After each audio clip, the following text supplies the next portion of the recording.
The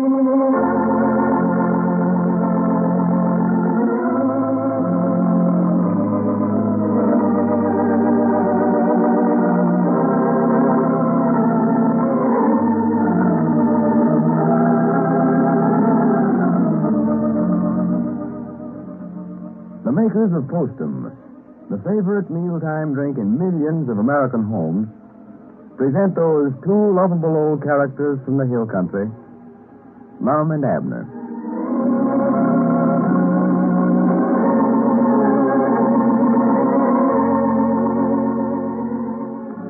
Before we visit Pine Ridge and find out what's happening to Lum and Abner, I want you to know what happened to another very good friend of mine. Up until 2 months ago, he never knew what it was to miss a night's sleep. He'd even boast about it, said he could turn off the light and be sound asleep before the room got dark. But one night he didn't drop off so easily. He found himself lying in bed, staring wide awake at the darkness, tossing and turning and counting sheep, doing all the things people do trying to make sleep come. And that went on, night after night. What had happened to that man? What had changed him from a person who could fall asleep during a thunderstorm to a tossing, turning, restless, wide-eyed insomniac? It was nerves. Coffee nerves. Nervous indigestion, or nervous exhaustion, or you're irritable, and you think coffee nerves may be responsible, or partly responsible, by all means switch to Postum. Postum cannot make you nervous, cannot keep you awake. It contains no caffeine or stimulant of any kind. So enjoy cheering, full-bodied Postum steaming in the cup. Drink it at meals instead of coffee. And then, in just 2 weeks, see if your nerves aren't steadier. See if you aren't sleeping soundly again. See if you don't thank the day you switched to Postum. And now, let's see what's going on down in Pine Ridge. Friends, you know the women of Pine Ridge have destroyed the purpose of the Men's Protective Association by locking their husbands out of their houses. And this morning, the two associations are having a joint mass meeting in an attempt to reach some sort of compromise. As we look in on the little community today, we find Lum and Cedric over at the Jot'em Down store discussing the matter. Listen. Yonder he comes. I reckon the meeting's over. Oh, Abner coming up out there. I say I reckon the mass meeting of the Men and Women's Protective Association's over. Oh, yes, Mom. How come them having a meeting this time of day, Mr. Lum? Well, these men around here decided to give up their Men's Protective Association and go home, and I granted their wives wouldn't let them do it. So they had a joint meeting of the two organizations to see if they couldn't come to some sort of an agreement. Yes, Mom. Granny, I'm glad me and you wasn't mixed up in this thing, Cedric. Had the whole town tore up. Yes, Mom, it sure has. Be glad to get Paul back home where he can help me do the chores. He's been having to stay down there at the tourist camp. Yeah, well, I imagine they'll all be home tonight. I know good and well the women folks got whatever they was asking for. I told these men around here all along they never had a chance. Is the meeting over, Abner? Yeah, all over. Everything's settled. Going home tonight. Well, that's fine. Glad to see it settled. Well, good. We had to agree to an awful lot of stuff, but I'd have did anything to get to go home. Oh, yeah. Well, you fellers will know better than to try to organize something like that again. Yeah. Women folks is going to run the household. You just may as well make up your minds to that. Yeah, it was a mistake. Ain't no doubt about it. They had us dead for rights.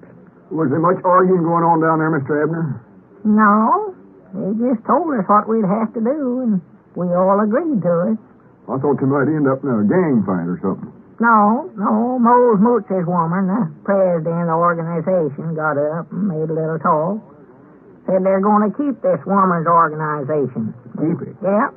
Think it's a fine thing for the town. Well, that might be. They're demanding equal rights to the men. They run us all out, and they're having a meeting now to figure out how they can improve the town. Well, that's all right. Organization like that, working for the improvement of the town, might be just what we're needing around here. Yeah, might be. Now, Granny, as mayor of Pine Ridge, I'll work with them, too. Wished I'd have been there. I'd have told them that. Yeah, well, they'll more likely be calling on you. I know that I'm sure glad it's all over, man. I'll tell you that. Yeah, the Men's Protective Association's a thing of the past now, huh? Yeah, we agreed to unorganize and back up this Woman's Protective Association in anything they start out to do. You did? Yeah, Squire Skimp was against it, but we voted him down on it. Yeah, Squire just don't know when he's whipped, that's all. No, awful stubborn. Well, I expect I better get back over to the blacksmith shop if that meeting's over. Paul come over and find me gone, he'll about take them pinchers to me again. Pinchers? There's some of them pinchers he holds the horseshoes with when he douses them in that tub of water there. Oh. Grabbed me by the ear yesterday with a pair of them things and led me all over the blacksmith shop. Well, I do know. I'd left us all there. Well, come back again, Cedric. Yeah. Yes, Mom, I will. That Caleb sure has got his bluff in on Cedric, ain't he? Yeah, but he thinks the world and all of the boys. Well, he's got an awful funny way of showing it. Told him the other day if he never stayed in that blacksmith shop better that he's going to put a ring in his nose and tie an anvil on the end of it. Well, he was just joshing him. Well, I don't know. He hobbled him last summer. Welded a chain on both legs to keep him from going fishing. Yeah, that was just for one day. Never hurt him none. Doggy, he'd nail a pair of horseshoes on him if the notion ever struck him. I thought I might go out tomorrow and try my luck fishing. Fishing? Yeah, Suit Abernathy said he caught a 14-pound catfish out of the river yesterday. Well, what about the store here? You expecting me to stay here and run it by myself? Tomorrow's a holiday. Holiday? George Washington's birthday, 22nd of February. Hi, doggy, that's right, ain't it? Yeah. I ought to send something to Maudie, too, I reckon. Maudie? Maudie Brooks. It ain't her birthday, too, is it? No, but it's nice to send a little present of some kind on special occasions like that. Oh. Let them know who you're thinking about, huh? Uh-huh. We got some little Washington birthday pretties out, you know. Hatchets and little cherry trees and one thing or another. Hatchets? Yeah. Well, doggy, I wouldn't want to send Elizabeth no hatchet. She can't throw a chopping axe, but I wouldn't want to trust her with a hatchet and her mad, I'll tell you that. Well, they're just little paper hatchets, for goodness sake. Well, she can't chop nothing with a paper hatchet, Long. She ain't supposed to chop nothing with it. Just a sort of a trademark of George Washington's. Hatchets and cherry trees. Well? It's on account of him always telling the truth, you know. Hatchets and cherry trees? Well, he cut down a cherry tree with a hatchet when he was just a kid of a boy, and that made him famous. Well, I can do that, I'll bet you. Well, yeah, but he told off on himself. Admitted to it. His papa come out there and seen the tree was cut down and said, "Who's been cutting down my cherry tree?" And the mama bear said, "No, wait a minute, that's another story." Huh? That's the story about the three little bears. "Who's been eating my porridge? Who's been sitting in my chair? Who's been sleeping in my bed?" Well, don't be looking at me. I never done it. That's the way the story goes. Oh. Well, that's a new one on me. You ain't never heard the story about the three bears? No. Tell it. Oh, forget just how it went. A little girl named Goldenlocks wandered out in the woods one day and met a wolf. No, wait a minute. That was Little Red Riding Hood. Who? It's another story. Anyway, she come to a little cabin and she's getting awful hungry. Wait a minute here. What's the matter with me anyway? I ain't gonna tell it. Why not? I just ain't, that's all. Ain't it nice? It's nice enough, all right, but I just... Well, tell it then. I ain't gonna sit here and tell you no bedtime stories. Older fellers you are. I won't go to sleep. Them stories is for children. Oh. Well, that and about George Washington's ain't for children, for I already know that and about him cutting down that cherry tree. He done a heap more than that. He was the first president of the United States. The father of our country. Huh? Don't you know? First in war, first in peace, and first in the hearts of our countrymen. Hey, doggy, he's in the money every time he run, wasn't he? And he writ the Declaration of Independence and throwed a silver dollar across the Potomac River. Well, what'd he do that for? Just to see if he could, I reckon. Well, did he go get it? I don't know. Story never said. I reckon he did, though. Well, if he never, he's awful careless with his money, I'll say that. I don't just come to think about it, Lum. I seen a picture of him once crossing the river in a boat after it.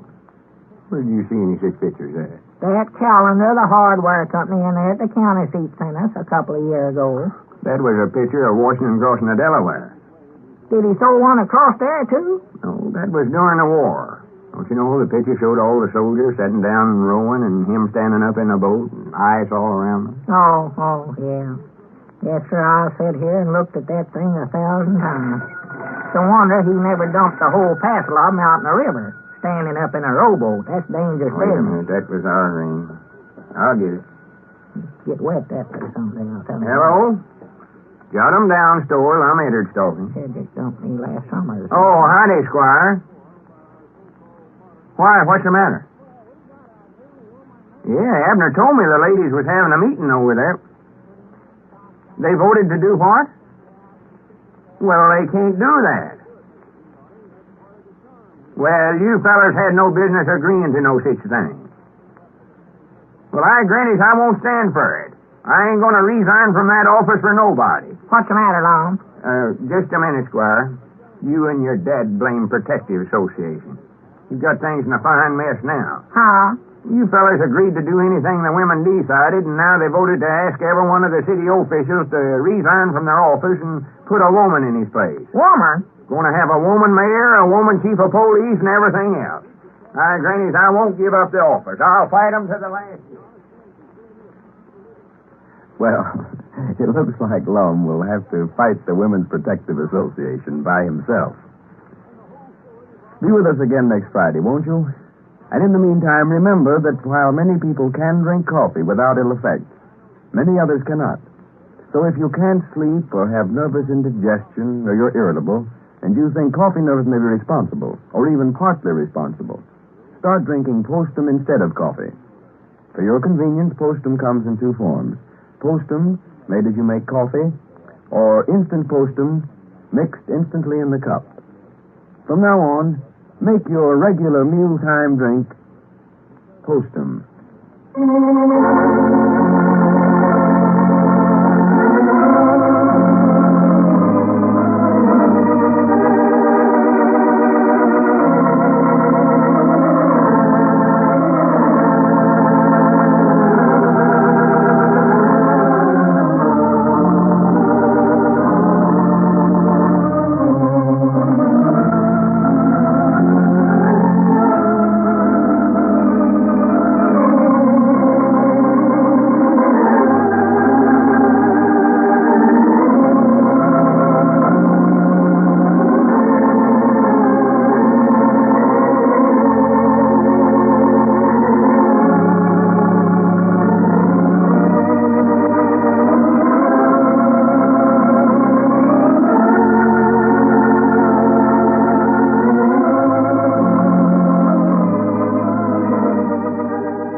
Now, don't forget, friends, next Friday evening at this same time, we again go visiting Pine Ridge with Lum and Abner.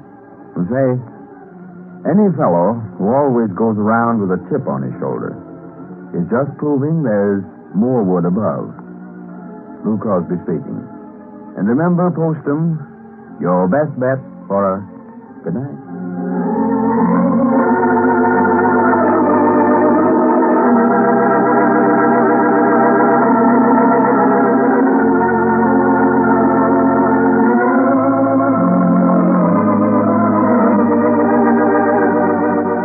This is the Columbia Broadcasting System.